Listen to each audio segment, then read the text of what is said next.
Hey guys, welcome back to whatever this is, and on today's episode, we're going to talk about a game that honestly caught me by surprise on how much I ended up really liking it. Dragon Ball Z Kakarot.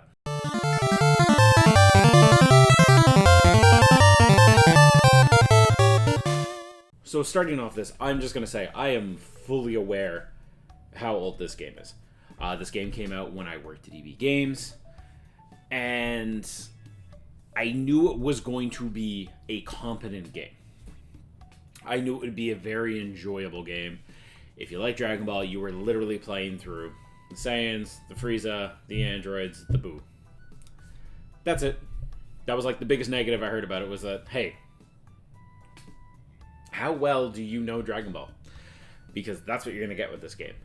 You're going to probably get some pretty enjoyable brawler combat, and it's just going to be what it is. Like, it's not bad, it's not great, it's just going to be a competent game, which is what it was. And I ended up picking it up on a recommendation from my old coworker, and honestly, this was one of the most enjoyable games I had played in a while. And it's not for the story, it's actually its gameplay loop.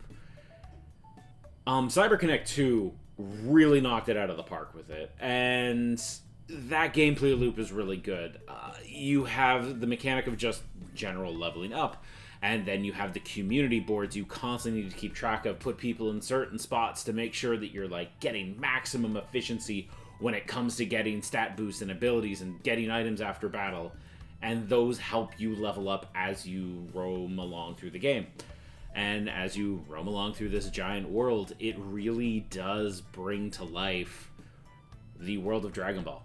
And I love it. And I'm not just going to say, oh, it brings Dragon Ball Z to life. No, it brings the world of Dragon Ball. This is what really made me really like this game, is in between, obviously, all the big story beats, they do side missions. And in those side missions, you can tell how much this studio loved Dragon Ball. Not just like a little. I mean a lot. They reference Dragon Ball stuff that only me and my one friend who have watched Dragon Ball from there to Z to GT to Super, we would get stupid little references. They're in there. And it is really, really well thought out where they put them. And you're like, yeah, that would make sense for this character. Oh man, let's introduce a character that like 5% of the people playing this game would probably get.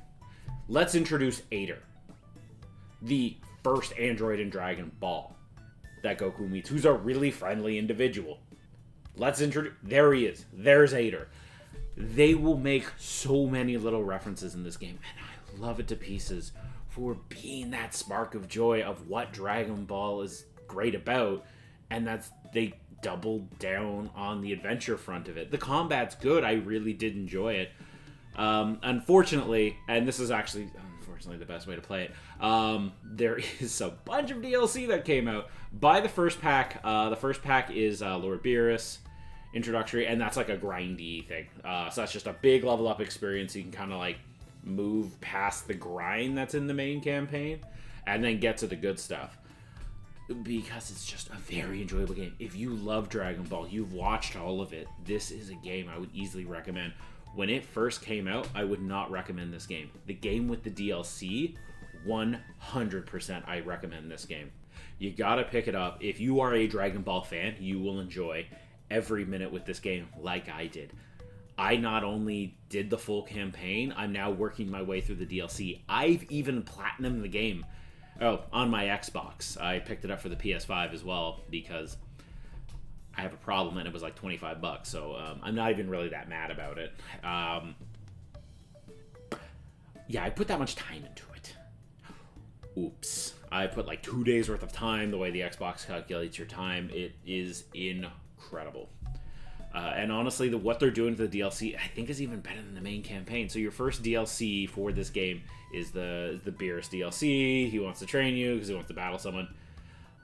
They even then did the DLC right afterwards with Golden Frieza, raising the level cap again, and then Then right after that, they did probably their best piece so far that's come out, which was the Fallen Timeline that Trunks is from, where everybody died because Goku died of a heart virus.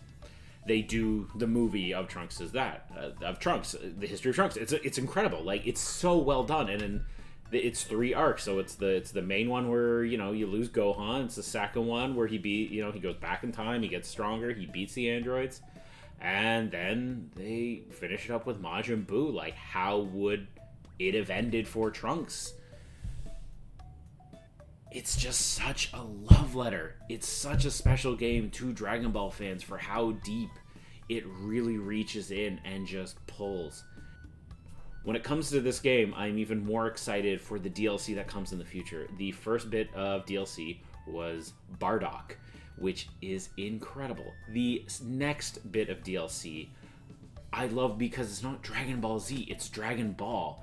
It is the Budokai Tenkaichi tournament where Goku fought Majunior, aka Piccolo, the one we know now in the story, not Demon King Piccolo, because Goku already defeated him. This was, quote-unquote, his son. That's awesome. I need more Dragon Ball stuff going after all that stuff and just doing whatever with it. Like, we know the Z storyline, that's fine. The fact they're digging in and being like, let's go, we're doing the weird stuff, I am here for it. And not only that, with this game, they did one little thing that I thought was like really smart right at the end of the game. I'm assuming I was supposed to play this before the DLC. They did a nice little touch where they had Tora and Mira. It's the villains from Xenoverse. And they time travel. So they show up in this game like right at the end of like post-game storyline stuff, which is enjoyable. It's really good. But what they did with that was that then they have her reference, wow, this timeline's really different. Let's just go back to the main one. So by doing that, they literally just admitted, hey, this is like our own timeline. We're gonna tweak things a little bit because for a game, sometimes that's what you need to do. You can still hit the same story beat, but hey, you know what? We're gonna change how that scenario played out. And that's really cool. And I'm hoping they do more DLC for Dragon Ball Z Kakarot. And if you're a Dragon Ball fan and you follow my channel, this is an easy recommendation, especially if you like Dragon Ball. I've watched everything Dragon Ball. I made a deal with myself years ago that I am going to watch all of it. And it's good. This is a really good game. If you've been like kind of hovering on the fence, like honestly, the core game is worth $20. The DLC is worth every penny. Now, most of the time, you can probably wait for a sale, pick it up with the first season. Use the Beerus DLC to kind of bump yourself by training with Whis. And each arc is like level 20, level 40, level 60, level 80. And you should be fine, really. It just gives you a bunch of experience items, so you can just kind of like do it without worrying about the grind. And that's how I experienced the game, and I thought it was like a really good way, because I actually cared about the feedback loop. And last tip I would give out is make sure you just play through the main campaign, because you're going to need to fill out the community board to help with like the difficulty of the DLCs. No, I mean, hey, if you want to go and you want to have that time, I mean, by all means, go for it. But the History of Trunks DLC is a lot easier with all of those boards maxed out. But if not, it still is really good. You just have to grind a bit more. And that's it. It's a fantastic game that I can't get over how much time I threw into it in such a small amount of time. And you guys should pick it up. And that's it for this week's episode. I honestly have no idea. I just really wanted to shoot and talk about this game. So I hope you enjoyed your time here. Anyways, guys, take care. Have a good one.